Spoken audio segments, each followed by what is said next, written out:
Hello बच्चों, कैसे हो सब। प्रीवियस वीडियो में हम लोगों ने इलेक्ट्रिक मोटर के बारे में पढ़ा था। ठीक है, चैप्टर हम लोग पढ़ रहे हैं magnetic effect of electric current.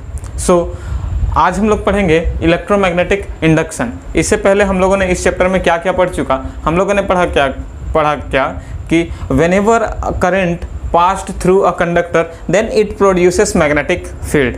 और उसके बाद हम लोगों ने क्या पढ़ा कि when a current carrying conductor placed in a magnetic field and if current is passed through it then it starts movement। ये क्या करने लगता है, मूव करने लगता है। कब? जब एक करंट कैरिंग कंडक्टर को मैग्नेटिक फील्ड में रखते हैं, करंट पास होता है तो वो मूव करना शुरू कर देता है। ठीक है, तो ये सारा कुछ हम लोगों ने पढ़ लिया। आज हम लोग पढ़ेंगे इलेक्ट्रोमैग्नेटिक इंडक्शन। आखिर इलेक्ट्रोमैग्नेटिक इंडक्शन होता क्या है? ठीक है, ये इलेक्ट्रोमैग्नेटिक इंडक्शन क्या है? It is a phenomena of producing current by moving a magnet near a coil is called electromagnetic induction. ठीक है, मतलब क्या हुआ, एक मैग्नेट के नियर में हम लोग क्या करेंगे, कॉइल को लेकर के जाएंगे या फिर मैग्नेट को ही कॉइल के नज़दीक लेकर के जाएंगे तो क्या होगा, करंट प्रोड्यूस होगा। और इसी प्रोसेस को हम लोग क्या कहते हैं, इलेक्ट्रोमैग्नेटिक इंडक्शन। ठीक है, इससे पहले आखिर ये आया कहाँ से? ठीक है, तो इसके बारे में सबसे पहले सोचा कि इन्होंने फैराडे ने। कौन फैराडे? Michael Faraday. ठीक है, अब इनकी थोड़ी सी कहानी शुरू कर लेते हैं हम लोग। ये कौन थे? एक्चुअली माइकल फैराडे के पास कोई भी डिग्री नहीं थी। ठीक है, वो क्या करते थे, एक बुक बाइंडिंग शॉप में काम करते थे। ठीक है, और उनके पास जो किताबें आती थी उन्हीं को वो पढ़ा करते थे और उनसे क्या हुआ, उनमें साइंस के प्रति उनका लगाव बढ़ने लगा। ठीक है, फिर अचानक से क्या हुआ कि उनको हम्फ्री डेवी को लाइव सुनने का मौका मिला, उनका लेक्चर सुनने को मिला। हम्फ्री डेवी कौन? जिन्होंने डिस्कवर किया किसका, आर्क लैंप का। ठीक है, तो उनके लेक्चर्स को सुनने के बाद उन्होंने क्या किया था कि नोट्स बनाना शुरू किया उनके खुद के लेक्चर का और खुद ही उनको पोस्ट कर दिया। किसी तरीके से पोस्ट किया होगा, ईमेल तो था नहीं उनके पास, उनको बस भेज दिया। उनके लेक्चर्स, उनके नोट्स को देखने के बाद हम्फ्री डेवी ने उनको अपना लैब असिस्टेंट रख लिया। ठीक है, और उसी लैब असिस्टेंट का काम करते करते उन्होंने एक्सपेरिमेंट किया और उन्होंने ही डेराइव किया ये इलेक्ट्रोमैग्नेटिक इंडक्शन को। ठीक है, और ये बहुत ही बड़ी डिस्कवरी निकल कर सामने आई। ठीक है, तो चलिए उन्होंने क्या किया था एक्सपेरिमेंट में, ये हम लोग बात करते हैं। ठीक है, उन्होंने क्या किया, सबसे पहले एक कॉइल लिया। कॉइल क्या, याद करो, सोलेनॉइड। ठीक है, सोलेनॉइड क्या, कॉम्बिनेशन ऑफ सर्कुलर लूप। ठीक है, स्प्रिंग सोलेनॉइड। ठीक है, तो एक सोलेनॉइड लिया और क्या किया, उसको एक गैल्वेनोमीटर से कनेक्ट किया। ठीक है, गैल्वेनोमीटर से क्या आ गया, तो गैल्वेनोमीटर क्या है, it is an instrument that detects the presence of current. ठीक है, ये क्या करता है, कहीं भी करंट होता है उसको डिटेक्ट कर लेता है तुरंत। ठीक है, तो उन्होंने क्या किया, सबसे पहले एक कॉइल लिया, कॉइल को गैल्वेनोमीटर से कनेक्ट किया। उसके बाद क्या, एक मैग्नेट ले लिया। ठीक है, एक मैग्नेट लिया। जब मैग्नेट को उन्होंने चुपचाप एक जगह स्टेशनरी रखा, ठीक है, मतलब कुछ भी नहीं, सिर्फ कॉइल मैग्नेट एक जगह स्थिर है। ठीक है, अब गैल्वेनोमीटर को देख रहे हैं, कुछ हो रहा है, कुछ भी नहीं हो रहा है। ठीक है, मतलब इस केस में कुछ भी नहीं हुआ, गैल्वेनोमीटर जस का तस वैसा का वैसा ही चुपचाप स्थिर था। सेकंड केस में क्या किया उन्होंने, नॉर्थ पोल, किसका, मैग्नेट के नॉर्थ पोल को धीरे धीरे कॉइल के नज़दीक लाना शुरू किए। जैसे ही ये मैग्नेट क्या हुआ, धीरे धीरे गैल्वेनोमीटर की तरफ आ रहा है, गैल्वेनोमीटर की तरफ मतलब क्या, ये कॉइल के नज़दीक आ रहा था, तो ये क्या हुआ, गैल्वेनोमीटर नॉर्थ पोल की तरफ डिफ्लेक्ट हुआ और रिप्रेजेंट किया क्या, कि यहाँ पर करंट है। और इसको देखकर फैराडे खुश हो गए। ठीक है, क्यों? क्योंकि उन्होंने करंट को ढूंढ लिया था। ठीक है, राइट, उन्होंने क्या किया था, करंट ढूंढ लिया था, मतलब करंट को जनरेट कर दिया था।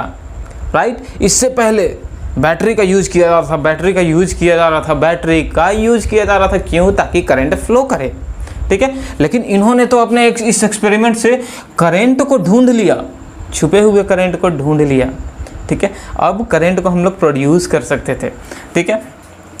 तो ये तो सेकंड इन्होंने ये किया। अब जैसे ही इन्होंने ये जो मैग्नेट को पास लेकर के लाए थे, किसके? ये कॉइल के, ठीक है। कॉइल के पास लेकर आए थे, जैसे ही ये दूर लेकर जाने लगे वापस अवे फ्रॉम द कॉइल, तो ये जो गैल्वेनोमीटर था यहाँ पर, ये कॉइल की रक्षा करने के लिए, प्रोटेक्शन के लिए, ये निश्चिंत हो गया और ये इधर ऑपोजिट डायरेक्शन में डिफ्लेक्ट करने लगा। मतलब अभी भी करंट है, ठीक है। पास लाए तब भी करंट मिला, और इससे अवे लेकर के जा रहे हैं, दूर लेकर जा रहे हैं, तब भी करंट है, ठीक है। बात को कैच कीजिएगा। लेकिन इस केस में क्या है कि ऑपोजिट डायरेक्शन में ये गैल्वेनोमीटर का डिफ्लेक्शन हो रहा है, मतलब current is passing in opposite direction, ठीक है। अब करंट ऐसे पास होने लगा, ठीक है। पहले केस में इधर से ऐसे ऐसे, ठीक है। अब किधर? ऐसे, एंटी क्लॉकवाइज, ठीक है, एंटी क्लॉकवाइज। इसमें क्या था? ऐसे। अब क्या है? ऐसे, ठीक है। उसके बाद क्या किया उन्होंने कि ये जो मैग्नेट था नॉर्थ पोल साउथ पोल वाला, और ये एक कॉइल, ठीक है, दोनों को एक दूसरे की तरफ लेकर चले, एक दूसरे की तरफ लेकर के चले, ठीक है। क्यों? क्योंकि अभी तक तो कह रहे थे ना कि एक बार इधर कॉइल को पकड़ो, इधर से मैग्नेट पास लेकर के जाओ, तो करंट का गैल्वेनोमीटर डिफ्लेक्ट कर रहा था, या फिर उधर से फिर दूर लेकर के जाओ, गैल्वेनोमीटर डिफ्लेक्ट कर रहा था। और that means presence of current को क्या कर रहा था? आइडेंटिफाई कर रहा था, ठीक है, डिटेक्ट कर रहा था। अब उन्होंने सोचा क्या कि दोनों को ही लेकर के चलता है, चलो चलो चलो चलो चलो चलो, मतलब जितना स्पीड से इधर से उतना ही स्पीड से इधर से भी, ठीक है। दोनों आ रहे थे पास पास। तो क्या हुआ कि गैल्वेनोमीटर डिफ्लेक्ट नहीं किया, कुछ भी नहीं, उसको कुछ फर्क ही नहीं पड़ा, ठीक है। फिर उन्होंने देखा क्या, चलो दोनों को एक साथ पकड़ा उन्होंने ऐसे, दोनों को एक तरफ ऐसे, फिर भी कुछ नहीं हुआ, फिर भी कुछ नहीं हुआ, ठीक है। तब वहाँ पे इसको ऐसे समझना जैसे हम लोग ट्रेन पर बैठे होते हैं, ठीक है। ट्रेन के साथ हम लोग भी मोशन में हैं, ठीक है। We are also in motion with respect to earth, earth के साथ भी हम लोग मोशन में हैं अभी, ठीक है। लेकिन जैसे ही ट्रेन एकाएक रुकने वाली होती है, हम लोग आगे की ओर धक्का खा जाते हैं, ठीक है, झटका लगता है। उसी तरीके से बस में भी, बस में बैठे हुए एक तरफ, ठीक है, बस चल रही है, झटका लग रहा है, यानी कि हम लोग न्यूटन्स लॉ को फॉलो कर रहे हैं मोशन में। उसी तरीके से यहाँ पर दोनों एक साथ मोशन में है। कौन कौन? एक कॉइल और एक मैग्नेट, दोनों एक साथ मोशन में, एक साथ मोशन में। गैल्वेनोमीटर में कोई भी डिफ्लेक्शन नहीं मिल रहा है, लेकिन जैसे ही एक स्टेशनरी हुआ, दूसरा मोशन में आ रहा है, उसमें डिफ्लेक्शन हो रहा है, मतलब वो कुछ दिखा रहा है, ठीक है। तो उन्होंने कंक्लूजन क्या निकाला कि ये जो मोशन ऑफ द मैग्नेट या फिर मोशन ऑफ द कॉइल होना चाहिए, उसमें क्या होना चाहिए? रिलेटिव वेलोसिटी होना चाहिए दोनों के बीच में। क्या होना चाहिए? रिलेटिव वेलोसिटी, ठीक है। मतलब रिलेटिव वेलोसिटी कभी भी जीरो अगर होगा तो करंट प्रोड्यूस नहीं होगा, ठीक है। अब देखो यहाँ पर क्या था, सपोज दोनों सेम स्पीड में जा रहा था, दोनों सेम स्पीड में, तो ये गैल्वेनोमीटर चुपचाप यहाँ बैठा हुआ, कुछ भी इस पर फर्क नहीं पड़ा, ठीक है। तो क्या चाहिए? करंट प्रोड्यूस होने के लिए, करंट इंड्यूस्ड होने के लिए क्या होना चाहिए? रिलेटिव मोशन होना चाहिए। किसके किसके बीच में? कॉइल और मैग्नेट के बीच में, ठीक है। सो करंट इज इंड्यूस्ड और simply EMF, electromotive force, or simply potential difference will be induced only there will be a relative motion between magnet and coil takes place, ठीक है। This is the condition, right? And if this condition is not found between the coil and magnet, then there is no meaning of electromagnetic induction or simply no current will be induced, right. Induced मतलब क्या होता है? Generation, production, current का produce होना, is called induce, current का induce होना। ठीक है, सबसे पहला केस था कि क्या था, नॉर्थ पोल और कॉइल को एक जगह स्टेशनरी, दोनों स्टेशनरी था, तो गैल्वेनोमीटर में कोई भी फर्क नहीं पड़ा। ठीक है, सेकंड कंडीशन में क्या, नॉर्थ से ये मैग्नेट को इधर से स्टेशनरी कौन सा है, ये कॉइल है। ठीक है, कॉइल स्टेशनरी, मूवमेंट कौन कर रहा है, मैग्नेट, तो यहाँ पर डिफ्लेक्शन हुआ किसका, गैल्वेनोमीटर का, मतलब क्या, करंट प्रोड्यूस हुआ। ठीक है, थर्ड में क्या किया, अब अवे फ्रॉम द मैग्नेट। ठीक है, किसको लेके जा रहे हैं, कॉइल को। ठीक है, अब मैग्नेट को दूर ले जाओ या फिर कॉइल को दूर ले जाओ, बात बराबर है। उस केस में भी क्या हुआ, करंट इंड्यूस हुआ। ठीक है, लेकिन ऑपोजिट डायरेक्शन में। फिर क्या हुआ कि अगर सेम स्पीड से मूव करेगा इधर, चाहे इधर, या फिर दोनों एक तरफ जाएगा सेम स्पीड से, सेम वेलोसिटी से, तो कोई भी करंट प्रोड्यूस नहीं होगा। मतलब क्या हुआ, रिलेटिव वेलोसिटी का होना जरूरी है। ठीक है, तो आज हम लोगों ने क्या क्या पढ़ा, उसका हम लोग कंक्लूजन जान लेते हैं। जो फैराडे का एक्सपेरिमेंट था, उससे हम लोगों का क्या क्या कंक्लूजन निकला, वो कंक्लूजन ये है, whenever there is a relative motion between magnet and the coil, then the current or simply potential difference is produced or induced, and this is the process of electromagnetic induction, right.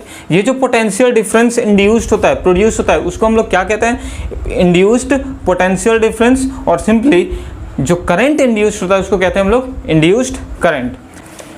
Second conclusion क्या है, the direction of induced current will get changed with the change of direction of motion. ठीक है, current इधर से जा रहा है, ठीक है, अब उसके मोशन को हम लोग क्या करेंगे, इधर किससे क्या, फिर उसके बाद वापस लेकर के जाएंगे इसको मैग्नेट को, तो जो डायरेक्शन था किसका, करंट का, वो चेंज हो गया था। ठीक है, थर्ड कंक्लूजन है, अगर रिलेटिव मोशन किसका, between coil and magnet zero हो जाए, तो वहां पे करंट इंड्यूस यानी कि करंट प्रोड्यूस नहीं होता। ठीक है, fourth one is, when the velocity increases the current is also increases। कौन सा करंट, इंड्यूस करंट ज़्यादा हो जाएगा, कब, इधर से मैग्नेट लाओ, इधर से कॉइल, ठीक है, ये कॉइल है, ये मैग्नेट है, तेज़ी से लेकर के आएंगे, जितनी तेज़ी से वेलोसिटी दोनों का मूवमेंट होगा, ठीक है, उतना ज़्यादा इंड्यूस्ड करंट प्रोड्यूस होगा। ठीक है, तो ये था इलेक्ट्रोमैग्नेटिक इंडक्शन का मीनिंग, उसका डिफिनेशन। ठीक है, तो इस वीडियो में इतना ही, हम लोग इसको और डिटेल में पढ़ेंगे नेक्स्ट वीडियो में। Till then, thank you.